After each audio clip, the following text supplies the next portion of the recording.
우리 주는 위대하시며 능력이 많으시며 그의 지혜가 무궁하시도다. 여호와께서 겸손한 자들은 붙드시고 악인들은 땅에 엎드려 들으시는도다. 감사함으로 여호와께 노래하며 수금으로 하나님께 찬양할지어다. 그가 구름으로 하늘을 덮으시며 땅을 위하여 비를 준비하시며 산에 풀이 자라게 하시며 들짐승과 우는 까마귀 새끼에게 먹을 것을 주시는도다.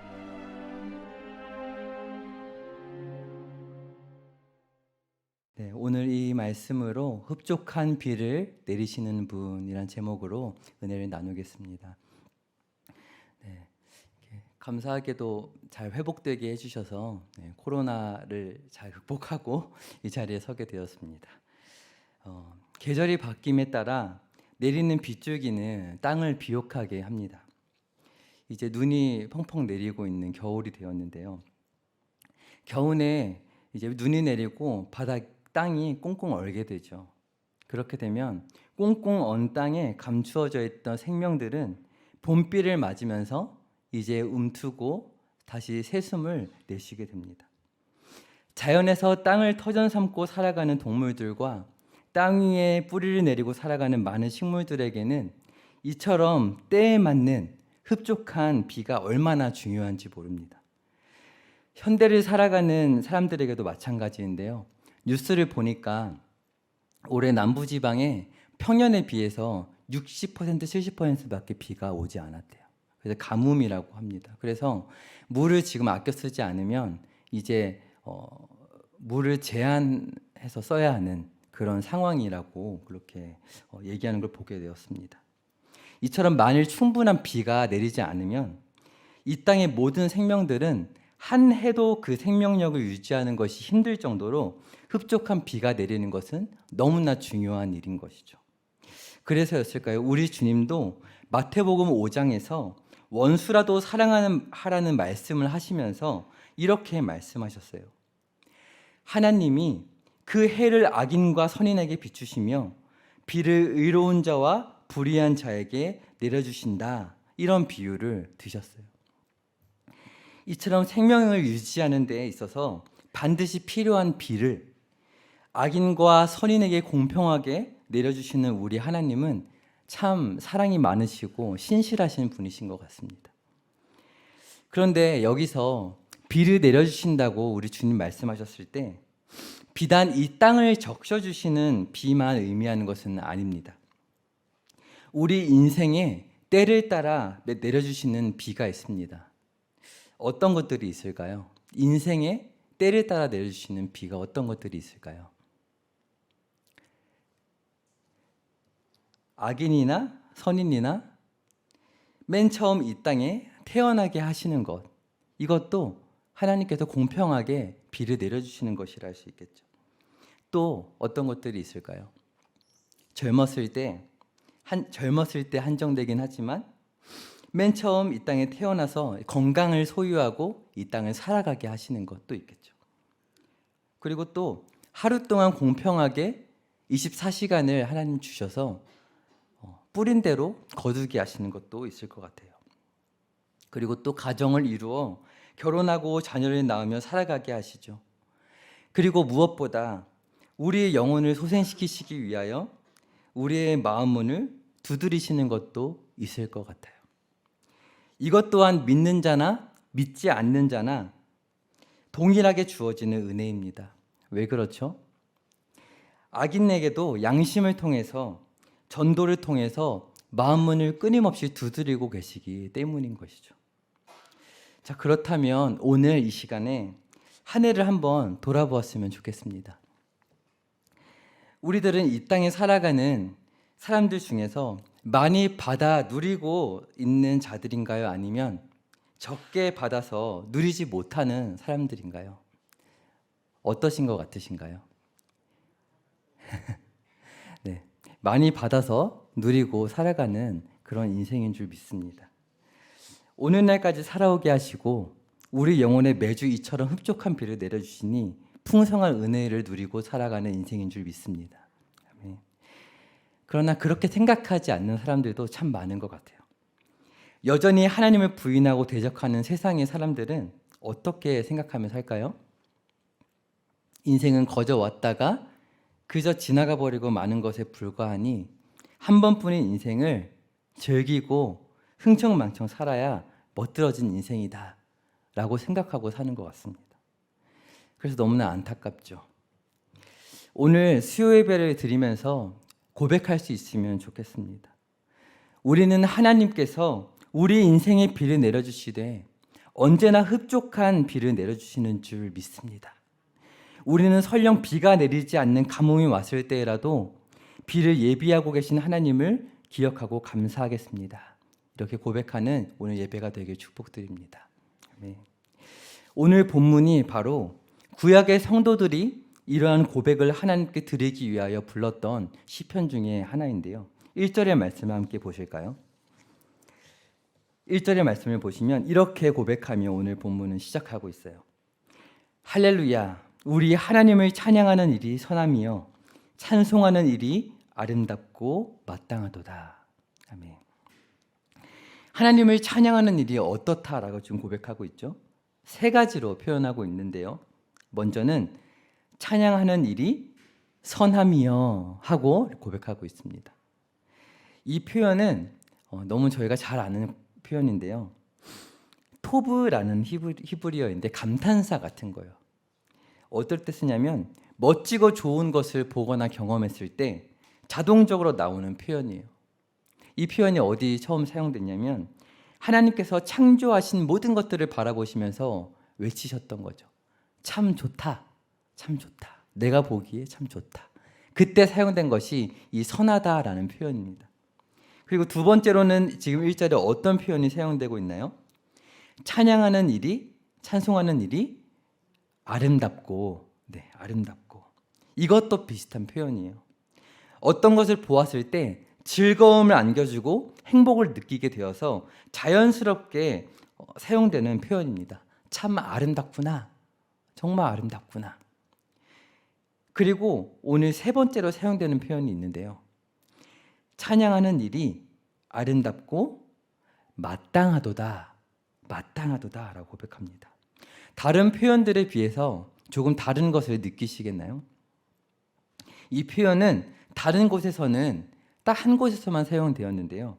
시편 33편에서만 사용된 표현입니다. 함께 읽어보면 좋겠는데요. 시편 33편 1절 말씀입니다. 같이 한번 읽어보겠습니다. 시작. 너희 의인들아 여호와를 즐거워하라.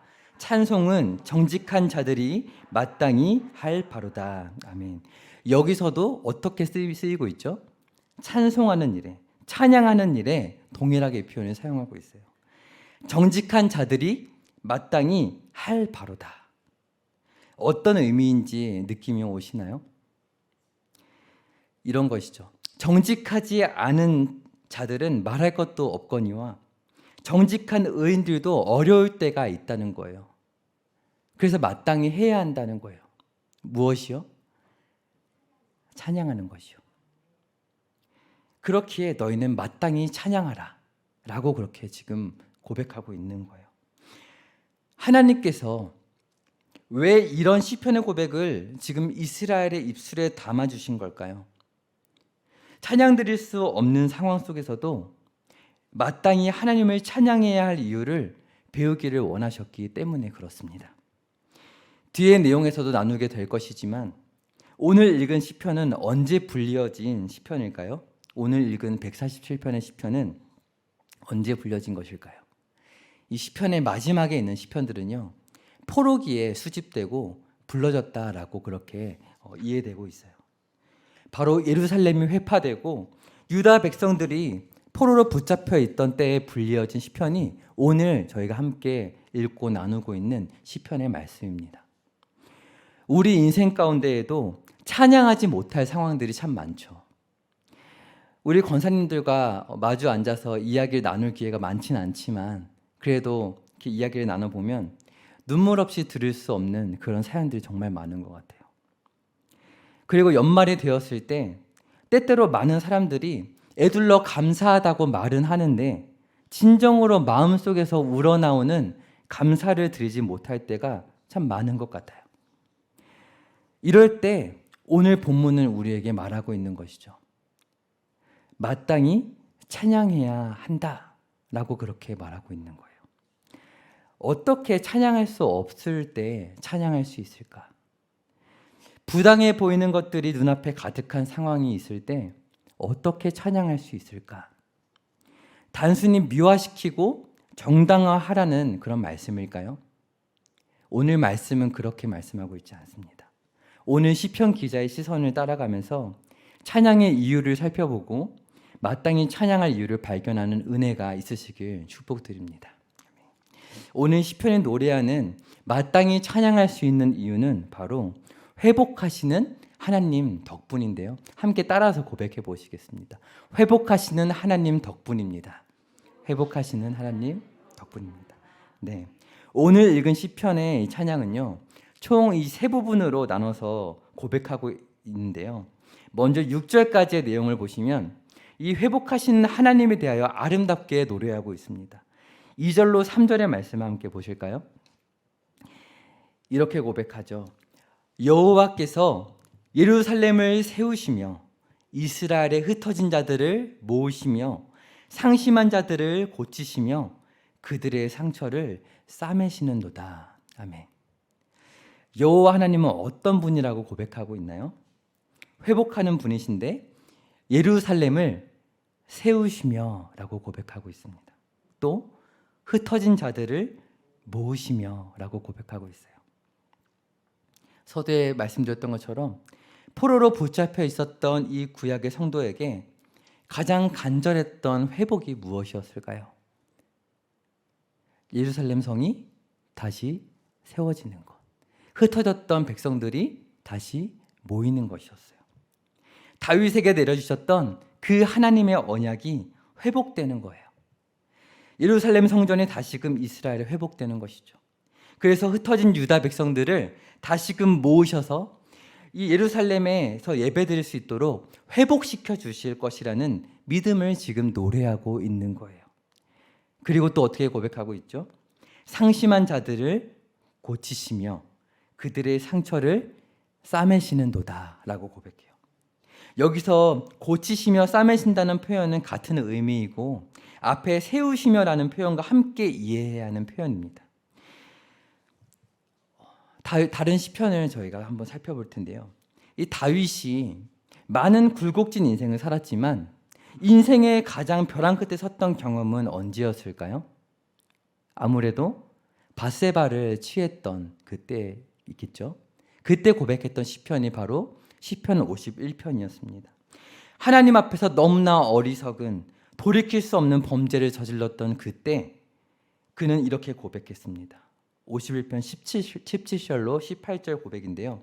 함께 읽어보도록 하겠습니다. 17절입니다. 시작. 하나님께서 구하시는 제사는 상한 심령이라. 하나님이여 상하고 통회하는 마음을 주께서 멸시하지 아니하시리이다. 주의 은택으로 시온의 선을 행하시고 예루살렘 성을 쌓으소서. 아멘. 여기서 지금 이 18절에 고백하고 있는 시온의 선을 행하시고 라는 표현이 바로 고치시며 라는 표현이에요. 의역한 거예요. 주의 은택으로 시온의 선을 행하셔서 고치시고 그리고 예루살렘 성을 쌓아 주시옵소서 라고 고백하는 거예요.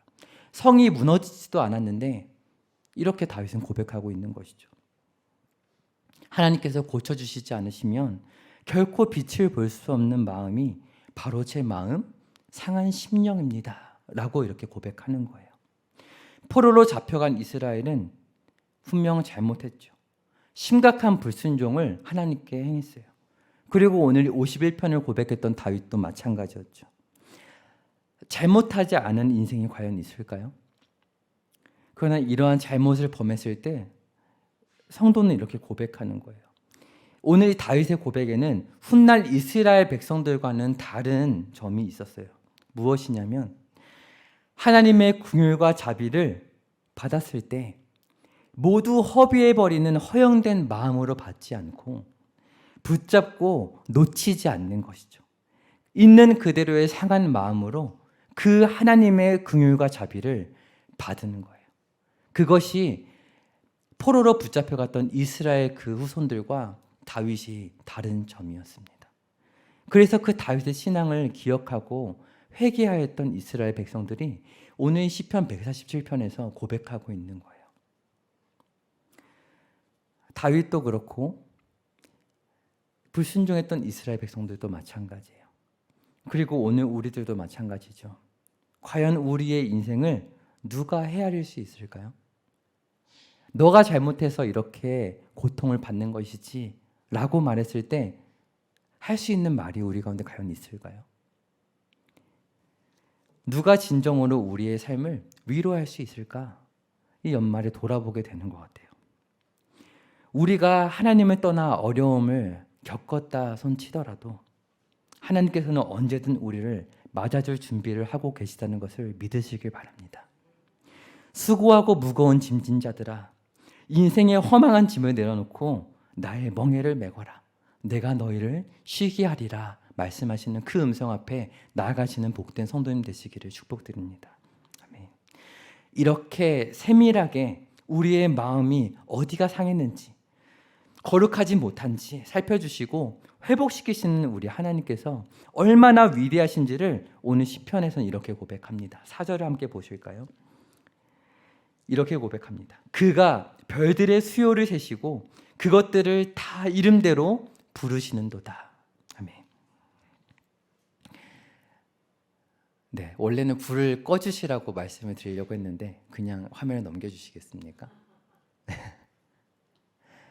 사진이 잘렸네요. 다 깨졌네요. 이거 뭐죠? 그 루마를 꺼주시겠어요? 네. 네. 하늘의 사진입니다. 하늘의 사진. 네. 지금 하늘의 별들을 이렇게 보시면 잘 안 보이시지만 굉장히 많은 별들이 있어요. 저 하늘이 갈라진 것처럼 보이는 게 구름이 아니고요. 은하수입니다. 은하수. 저는 잘 보지 못했는데 저렇게 예쁜 하늘이 있다고 합니다. 이 무수한 별들을 보면서 성도님들 어떤 생각을 하시나요?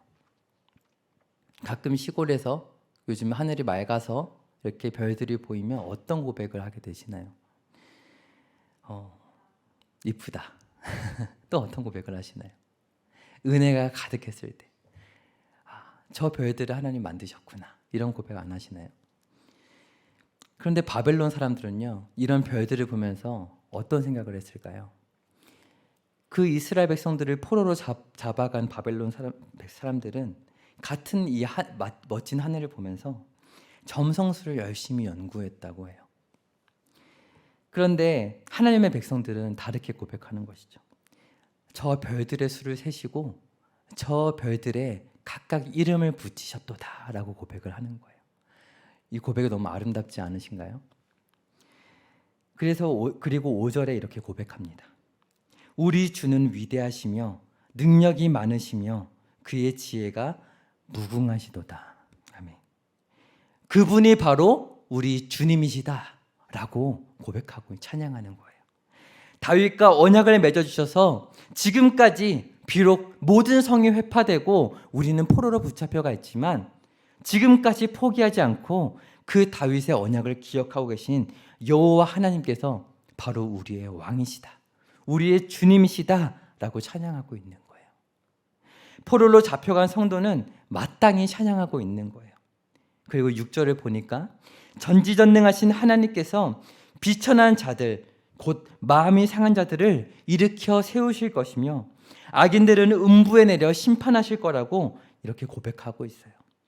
공평하신 하나님, 그러나 긍휼과 자비를 베푸시며 회복하시는 그 하나님 앞에 상한 마음을 드리며 마땅히 찬양하는 성도님 되시기를 축복드립니다. 아멘. 그리고 이제 7절부터 11절까지의 말씀에서 우주에 있는 별들의 수를 세시고 이름을 붙이시는 창조주 하나님께서 얼마나 세밀하게 자연을 양육하고 돌보시는지를 노래하고 있는데요. 8절을 보시면 이런 고백을 하죠. 하나님께서 구름을 만드시고 하늘을 덮으셔서 비를 내리시고 산에 풀이 나게 하셔요. 우리 주님은 비를 통하여 이 땅을 풍성하게 하시고 비옥하게 하시는 창조주 하나님이십니다. 그런데 당시의 이방 백성들은 어땠죠? 그 하늘에 내리는 비를 보면서, 하늘에 뒤덮는 구름을 보면서 바벨론 백성들은 바알과 같은 우상을 숭배했어요. 비를 내리는 신이라면서 우상들을 세우고 숭배했던 것이죠. 그러니 마땅히 하나님의 백성들이 더욱더 소리를 높여서 찬양해야 하지 않을까요? 자, 그렇다면 하나님께서 이렇게 땅을 풍성하게 하셔서 무슨 일을 행하셨을까요? 9절의 말씀이 이렇게 고백합니다. 들짐승과 우는 까마귀 새끼에게 먹을 것을 주시는도다. 아멘. 네, 여기서 까마귀 새끼란 하늘의 공중에 나는 새들 가운데 가장 보잘것없는 새를 일컫는 표현이에요. 이쁘지도 않고 아름답게 울지도 않는 새인 것이죠. 주님이 내리시는 그 단비를 맞고 풍성하게 자란 식물들은요, 바로 하찮아 보이는 들짐승들과 까마귀 새끼들 같은 공중의 새들을 위한 것이었어요. 지금 무엇을 찬양하고 고백하는 것이죠?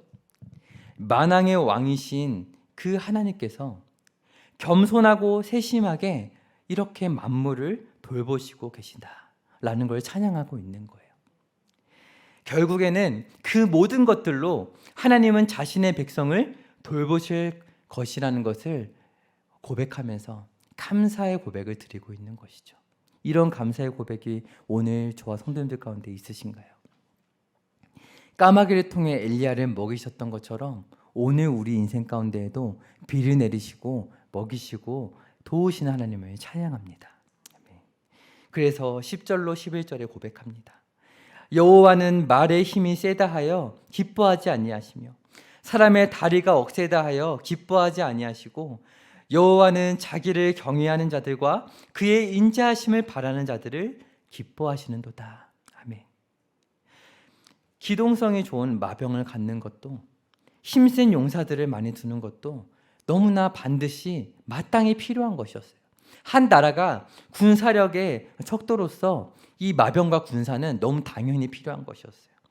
그러나 전지전능하신 하나님은 이렇게 강자가 되려는 자보다 하나님을 경외하는 자를 사랑하신다라고 그렇게 말씀하고 고백하는 거예요. 바로 이것이 다윗의 후계자였던 솔로몬이 놓친 부분이었죠.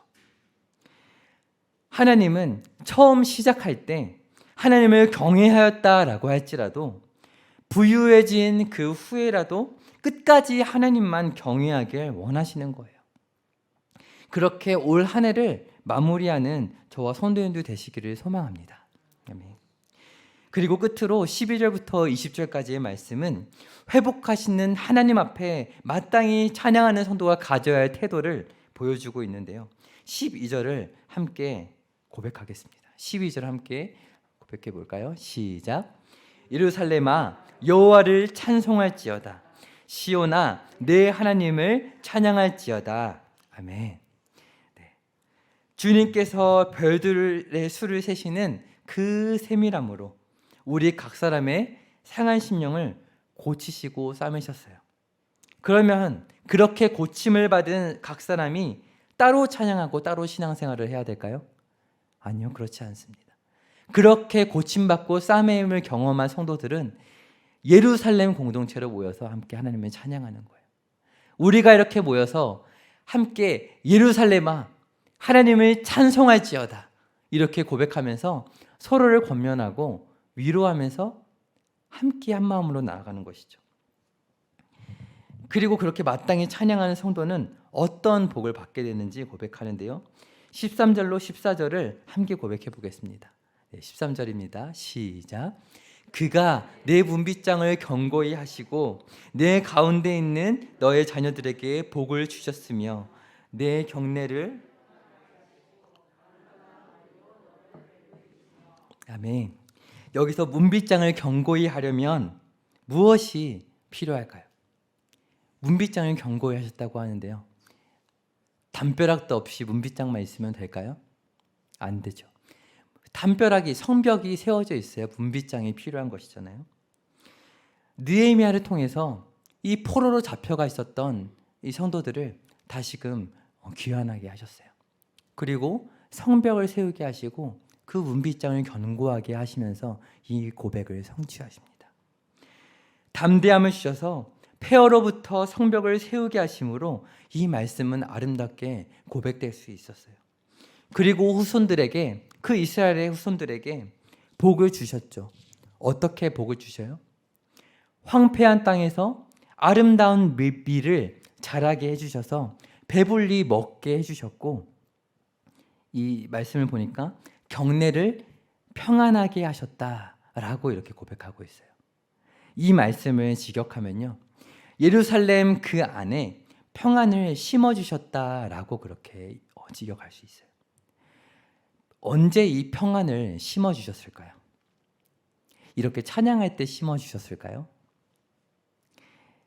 이미 다윗과 하나님의 언약을 맺어주셨을 때 그렇게 하신 거예요. 영원한 언약을 맺어주겠다고 하나님 분명히 약속하셨잖아요. 그리고 이것을 어떻게 이루시나요?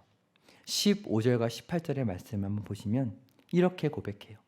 그의 명령을 땅에 보내시니 그의 말씀이 속히 달리는도다. 18절에도 이렇게 고백해요. 그의 말씀을 보내사 그것들을 녹이시고 바람을 불게 하신즉 물이 흐르는도다. 이 자연을 또한 노래하면서 지금과 같은 겨울을 바라보는 거예요. 아직 이스라엘의 땅이 완전히 회복되지 못했어요.